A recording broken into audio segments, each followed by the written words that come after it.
Hey, what's up guys, it's DarkArmedDuelist, and today I'm going to be doing a Mermail deck profile. Now this is a really interesting deck that is really powerful and has survived the test of time. I think it was originally released in Abyss Rising back in Yu-Gi-Oh! Zexal, so it's been quite a while, and there's a lot of engines that you can put in this deck to make it really good, and it just seems like they keep adding things that this can be the generic water deck.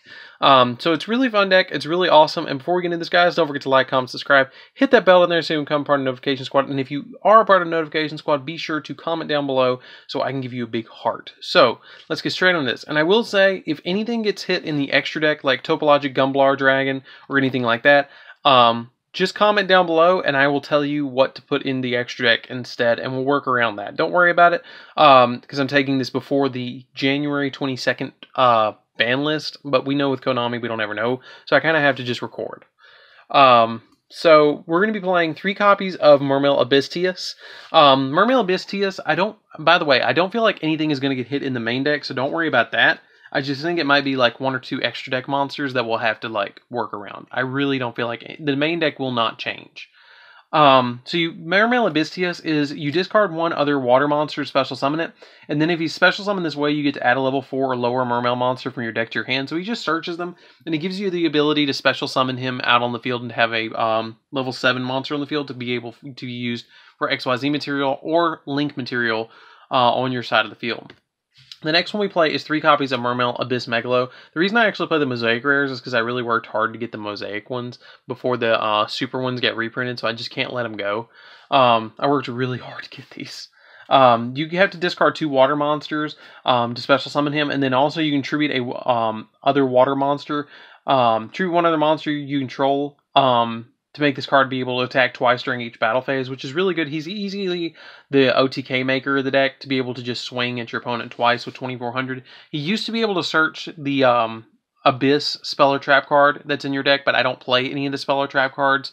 If you want to play like Abyss Splash, I think it was, or Abyss Squall, whichever one was the ultimate rare that everybody used as an ultimate rare that had Lind on it, use that, but I don't use any of them in my particular build. The next one that I play is 2 copies of Mermail Abyss Gund. Gund, I feel like, is a good 2 of. I don't feel like you need 3 of it. I feel like 2 is plenty. If this card is discarded to the grave, you can target a Mermail and basically special summon it. So it's just a good card to be able to discard for a Megalo and then bring back like Abyssteus, or discard a Megalo and then special summon a Megalo. Like, it's really easily used in different combos, or bring back one of your other Mermail cards. I play 1 copy of Mermail Abyss Mander, so I can go into VFD or True King of All Calamities. I use him just for that matter of being able to special summon like Tias, and like special summon a Tias, and then special summon a Megalo, and then special use this and discard it, and then banish it from the grave to make them both level 9, and then make Abyss, or make VFD, which is basically like walking skill drain. I play 1 copy of Abyss Spike. Basically, when it's normal or special summon, you can discard a water monster to add a level 3 or lower water monster from your deck to your hand. I've considered bumping this up to 2 because it's a good normal summon to be able to add like the Prince, the Atlantean Prince to hand, but I just haven't been able to justify playing 2 just yet. Depends on what happens on the next ban list. 1 Abyss Hild. If this card is sent to the graveyard, you can special summon 1 Mermail monster from your hand. So it's just a good, being able to special summon anything from the hand. It just is an extender, and so that's why I play it as a 1 of. That's it for the Mermails. For the Atlanteans, we play 3 copies of Dragoons, because Dragoons is now at 3. It's been at 3 for, I think, a ban list or 2 now. But if all level 3 base up level 3 or lower water monsters that are Sea Serpent type monsters can attack your opponent directly. And then when this card is sent to the graveyard to activate a water monster's effect, you can add a Sea Serpent monster from your deck to your hands, which is a really good effect. Then I play 3 copies of the Atlantean Prince. When he's normal summoned, you can send, or when he's on the field, you can send an Atlantean monster from your deck to the graveyard. And then he has the added effect of that if he's sent to the graveyard, you get to activate a water monster's effect, you get to target an Atlantean monster in your graveyard and special summon it, which is a really good card. And then if you discard it, or if you sent the Atlantean monster with his first effect, you get to add an Atlantean monster from your deck to hand. So like the really cool thing is that you normal summon him, send Dragoons to grave, then Dragoons and his effect will go off. He'll search like heavy infantry or another Dragoons, and Dragoons will let you search like another one of him. So like you get a play for next turn, which is really awesome.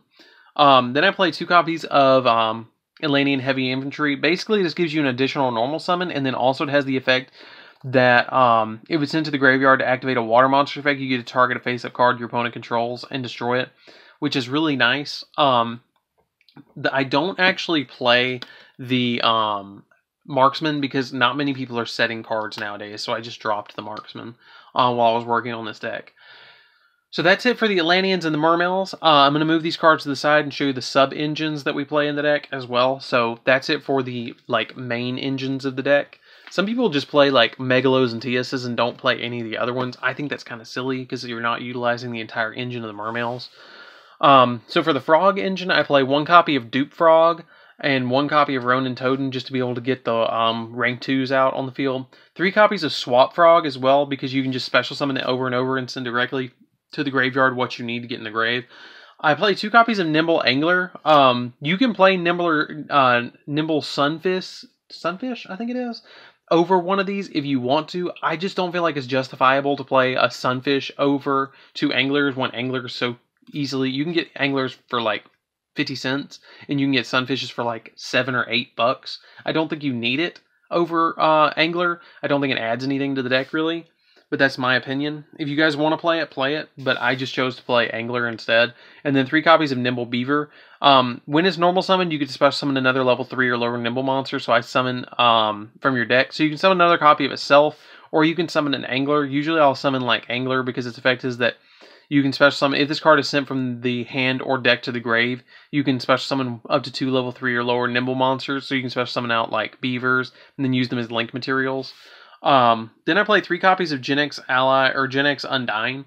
You need to play 3 Undyne and 1 controller. I also play on top of that 1 copy of Crystron Rosenix. This basically gives you a token. That's pretty much all it does. If this card is, let's see, if you can target 1 face-up monster you control, special summon from your extra deck for the rest of the turn, except Machine Synchro monster, you don't use that effect at all. You manage this card from your graveyard, special summon 1 Crystron token. That's the only thing you really use it for, is to discard off Undyne, or use it off Swap Frog, to discard some material or something like that, to get it engrave, or discard off Megalo or something like that, then banish it to get a token. That's the only thing you really use that for, is to get the water token, so you can use it to make more link materials. Then I play 1 copy of Deep Sea Diva, just to special summon out more materials to link them away. And then 1 copy of Moron Glacia. You just play 1 copy of Moron Glacia, because if you use this and Gumblar, you're going to end up ripping every single card out of your opponent's hand, which is really easy to do. All you have to do is extra link, and then summon this, with having 5 cards in the grave, rip 2 out of your opponent's hand, then Gumblar rips 4 more out of your opponent's hand after it's extra linked and stuff. So it's really easy to go off with that. And then 1 copy of Ibly, because I play the Nightmare engine in here as well in the extra deck. But that's pretty much it for the main deck. So again, I probably wouldn't change anything. The only thing I might change is maybe drop an Angler for a Stunfish or a Sunfish or whatever it is. That's the only thing I'd really change in here for the main deck. But let me show you the spells, guys, and then we'll go into the extra deck. So for the spells, we're going to be playing 3 copies of Light of Sekka. You have to play the 3 Light of Sekka in here because you don't really need spells and traps in this deck at all. Light of Sekka just gives you that extra pot of greed of being able to draw 2 cards if you have no spell and trap cards in your grave, and also for the rest of the turn after this activated you cannot activate, or the rest of the duel you can't activate spells or traps, which isn't that big of a deal except more Lights of Sekka. So you have to kind of commit to this. I don't think it's really ever going to not be a thing unless it gets hit. And I don't think they're ever going to hit Light of Sekka, because it's not really broken. It's kind of like Card of Demise. You have to base a deck around it in a way. So yeah, you need to play 3 Light of Sekka in this deck. So that's it for the main deck. Let's get into the extra deck. So for the extra deck, we're going to be playing 2 copies of Totally Awesome, because it's a Totally Awesome card. And it's really easy to make. The only thing that you have to keep in mind about Totally Awesome is you have to put 2 Aqua monsters in to make it. That's the only thing that you have to really keep in mind. I did decide to play 1 copy of Abyss Gaios. I did not play Galaxy Tomahawk in here because I feel like it is going to get hit on the next ban list. I just feel like it is. It probably won't, and I'm going to say that. But I I didn't really have the room with all the other extra deck stuff to put in that card on top of everything else, so I just chose to put Yugioh in here. It has the effect of, that's a quick effect that you can detach a material and then negate the effects of all face-up monsters your opponent currently controls. It has less attack than it, and it has 2800. If you have Mistar Boy, it can negate Boral Sword and Boral Load, which is really nice. If you have this plus Mistar Boy, because it makes this go up to 33 with Mistar Boy. So that's something that you need to keep in mind. And that is a legit combo to stun your opponent. I played True King of All Calamities for obvious reasons, because you can use it Mander to make Yugioh and TS bigger. Then I played Gumblar. I don't want to have to play Gumblar. I hope Gumblar gets hit on the list. I know I'm saying that and I'm profiling this, but I don't like Gumblar. I really wish they would hit it and I could do something else with this. If it does get hit, I'll probably just put Yugioh in here instead.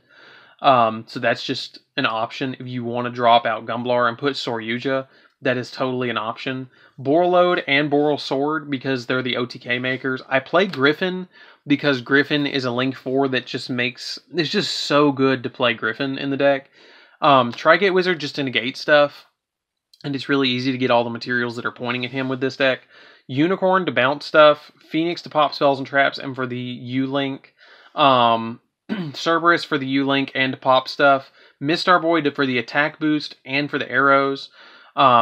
Mermail or Nightmare Mermaid, because you can just make this and over Trigate Wizard and you have really good plays.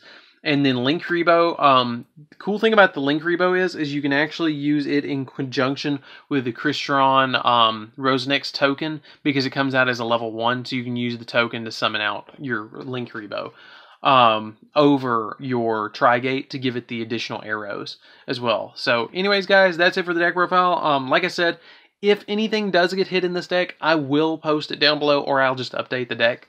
So don't worry about that. Just comment down below if you want to see that. And don't forget to hit that bell so you can become part of the notification squad right down there. And if you're not subscribed, definitely do that, because this deck is super, super fun.